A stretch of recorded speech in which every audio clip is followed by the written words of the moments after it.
Some meetings. I know you're going to be watching a couple of them. We have a lot of people here today. A lot of subjects under discussion, including Venezuela, including, of course, North Korea and other things. And I think we're making tremendous headway.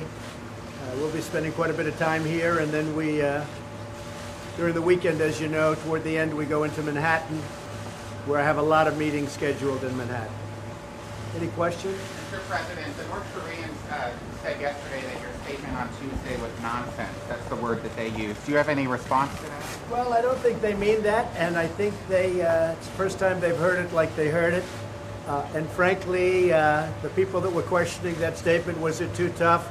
Maybe it wasn't tough enough. They've been doing this to our country for a long time, for many years. And it's about time that somebody stuck up for the people of this country and for the people of other countries. So, if anything, maybe that statement wasn't tough enough. And we're backed by 100% by our military. We're backed by everybody. And we're backed by many other leaders. And I noticed that many senators and others today came out very much in favor of what I said. But if anything, that statement may not be tough enough. What would be tougher than fire and fury? Well, you'll see. You'll see. Mr. President, is one of the options being considered a preemptive strike or strike? We don't talk about that. I never do. I'm not like the other administration that would say we're going into Mosul in 4 months. I don't talk about it. We'll see what happens.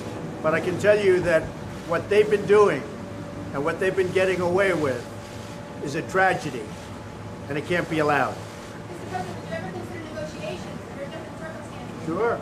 We'll always consider negotiations, but they've been negotiating now for 25 years. Look at Clinton.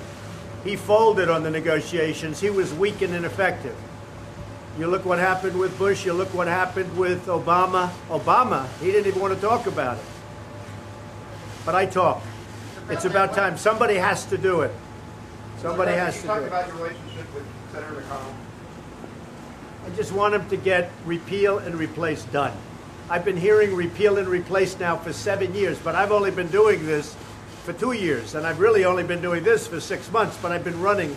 So now it's almost 2 years, and all I hear is repeal and replace. And then I get there, and I said, where's the bill? I want to sign it first day, and they don't have it. And they passed repeal and replace, but they never had a president, frankly, or a Senate that was going to do it, but they never had a president, so it didn't matter. So I say very simply, where is repeal and replace? Now I want tax reform and tax cuts. We're going to reduce taxes for the people. We pay more tax than anybody in the world, and we're going to reduce taxes.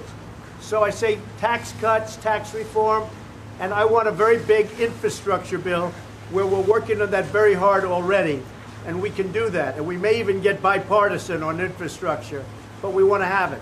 But I said, Mitch, get to work and let's get it done. They should have had this last one done. They lost by 1 vote.